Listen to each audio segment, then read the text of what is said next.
ఇప్పుడు ఎక్కడ చూసినా మీ సాంగే ఓ పిల్లగా వెంకటే అనే సాంగ్.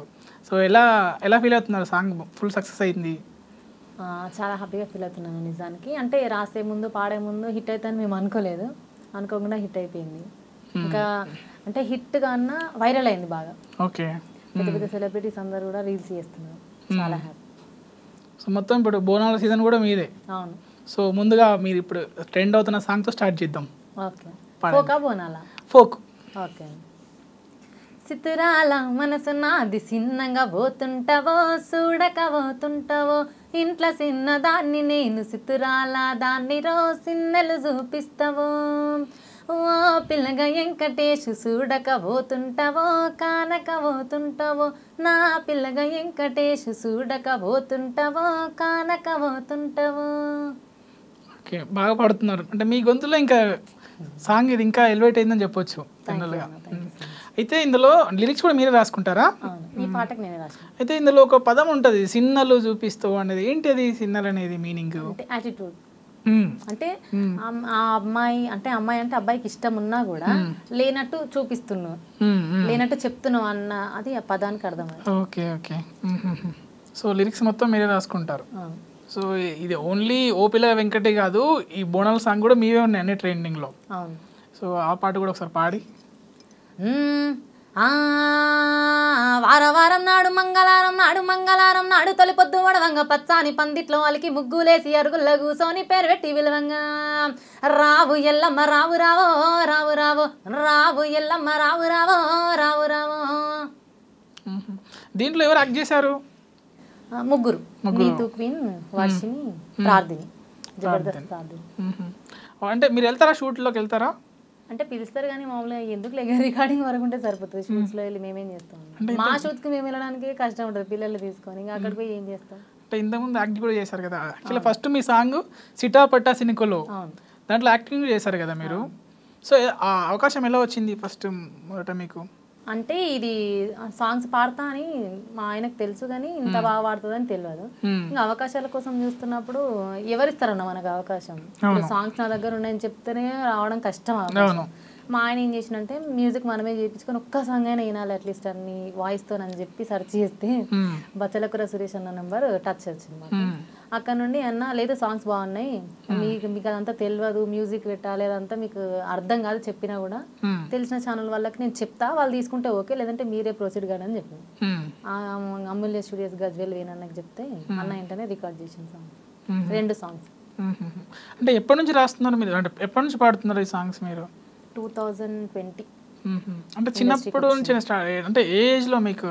చిన్నప్పటి నుండి నేను పాడతా, నాకే తెలియదు. అప్పుడు మామూలుగా స్కూల్లో టీచర్ వాళ్ళు ఉంటారు కదా, దేశభక్తి గీతాలు, జానపద గీతాలు, అప్పుడు స్కూల్లో వాడించి అక్కడ నుంచి అట్లా పాడుతుంది అని స్కూల్ మొత్తం తెలిసిపోయింది. తర్వాత ఊరు పక్కన ఊరు అట్లా మొత్తం అందరికి తెలిసిపోయింది. ఏం చదువుకున్నారు మీరు? ఇంటర్ కంప్లీట్ అయింది, డిగ్రీ డిస్కంటిన్యూ. అంటే నేను ఎప్పుడు కాల్ చేసినా అంటే పిల్లల సౌండ్ వచ్చేది, పిల్లలు ఉన్నారన్నా అనేసి చాలా సార్లు అనేవాళ్ళు, వస్తా అని అనేసి అన్నారు. అంటే ఇప్పుడు ఆ పిల్లల్ని ఇటు పాటల్ని ఎలా మెయింటైన్ చేస్తున్నారు? ఎలా మెయింటైన్ అంటే ఇప్పుడు మనకి టైం సెట్ చేసుకుంటాం అన్న, ఇంకేముంది. పాప స్కూల్కి వెళ్ళి వచ్చిన తర్వాత ఈ రోజు వీలవుతుంది, ఈ రోజు కాదని చెప్పి ఆమెకి హాలిడే ఉన్నప్పుడు, మా ఆయనకి హాలిడే ఉన్నప్పుడు అన్ని వీలు చేసుకొని ఒకటేసారి వచ్చి ఒకటే రోజు ఒక 3-4 సాంగ్స్ రికార్డింగ్ చేసుకుని వెళ్ళిపోతుంది. ఎలా ఉంటుంది ఫ్యామిలీ సపోర్ట్, హస్బెండ్ సపోర్ట్? అయినా మా ఆయననే అన్న, ఆయన లేదు నేను ఇక్కడ ఉన్నా. అసలు ఆయన అంతా సపోర్ట్ చేసి ఇప్పుడు నేను ఇక్కడ వచ్చి ఒక సాంగ్ పాడుతున్నా అన్న, మా పిల్లల్ని కేర్ చేసేది ఆయననే కాబట్టి ఆబ్వియస్లీ ఆయన లేకపోతే నేను లేను. ఓకే. సో అంటే మీకు ఇండస్ట్రీలో ఇంకెవరు ఫ్రెండ్స్ ఎవరు ప్రజెంట్? ఇండస్ట్రీలో అంటే నేను ఫోక్ ఇండస్ట్రీలో అంటే ఎక్కువ ఎవరితో ఉంటారు క్లోజ్? ఎవరితో ఉన్నాను, నా పని నేను చేసుకుంటా వెళ్ళిపోతా. అంటే చాలా కష్టపడి వచ్చా అన్నారు కదా, అంటే పాటలు అడిగి, అంటే ఇప్పుడు మీకంటే పాటలు కొత్తగా ఎవరికి చూసి ఇవ్వరు వెంటనే. సో అటువంటి సందర్భంలో ఏమైనా అంటే అవమానాలు ఎదుర్కోవడం కానీ, మనకు పాటలు కాదని చీ కొట్టిన పాటలు ఏమైనా ఉన్నాయా? చీ కొట్టడం అంటే సాంగ్స్ నా దగ్గర ఉన్నాయని చెప్పి నేను సెర్చ్ చేసినప్పుడు యూట్యూబ్లో మనకి నంబర్ పెడుతుంటారు. ఆ నంబర్ ద్వారా ఫోన్ చేసినప్పుడు కొంతమంది వద్దులే అమ్మ ఈ సాంగ్స్ అని పెద్ద ఛానల్ వాళ్ళే అన్నారు. సరే ఓకే, ఇక్కడికి ఆపేసిన తర్వాత ఇంకొక పెద్ద సెలబ్రిటీ నేను పాడిస్తా అని చెప్పి పిలిపించి నన్ను రమ్మన్న విషయమే మర్చిపోయి జూబ్లీ బస్ స్టేషన్లో మా ఆయన ఇద్దరం అంటే వెయిట్ చేసినాం అక్కడ. అని నాకు ఇప్పుడు గుర్తొచ్చిన బాధ అనిపిస్తుంది. అక్కడ వెయిట్ చేసినాం మేము, అంటే మేము వచ్చిన విషయం కూడా వాళ్ళకి తెలియదు, మాకేమో చెప్పారు. అంటే ఇప్పుడు యాంగ్జైటీ ఉంటుంది మనకు, అరే నాకు కూడా అవకాశం వచ్చింది పోవాలని చెప్పి నేను ఎంత యాంగ్జైటీగా పోయినో అక్కడ మొత్తం అదైపోయింది. ఇంకా ఆ రోజే ఫిక్స్ అయినా నేను, సరే ఏది ఉన్నా అంటే నాకు నా పాటలు నేనే చేసుకోవాలన్న థాట్ అక్కడ నుండే వచ్చింది నాకు. ఎవరు ఎందుకు ఇస్తారు నాకు అవకాశము, నాలాంటి వాళ్ళు చాలా మంది ఉన్నారు, నా దగ్గర ఒకటి ఉండాలి స్పెషాలిటీ, నేను పాడతా నేను రాస్తా, నా దగ్గర సాంగ్స్ ఉన్నాయి అన్న మీకు కావాలా, ఈ వేలో వెళ్ళిపోయింది. అప్పటి వరకు పాడతా అన్న అట్లా ఇట్లా అని చెప్తున్నా. ఆ రోజు నుండి నా దగ్గర సాంగ్స్ ఉన్నాయి, నేను పాడతా, అంటే నా సాంగ్సే ఇంకా నేను ఆఫర్ ఇవ్వడం మొదలెట్టా.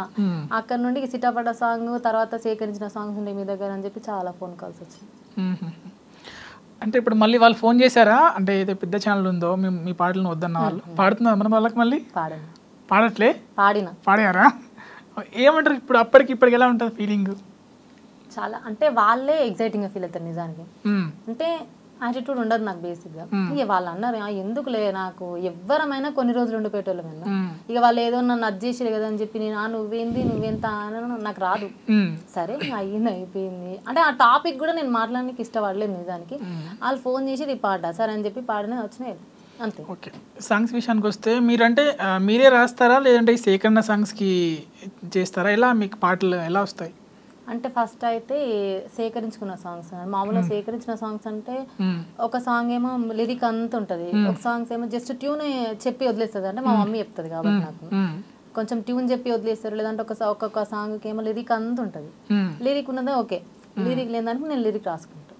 ఓకే, లిరిక్స్ విషయానికి వస్తే మీరు సేకరించిన పాటలని అంటే అటు ఇటుగా మార్చి రాస్తారు, అలా రాసిన పాటలు ఏమున్నాయి?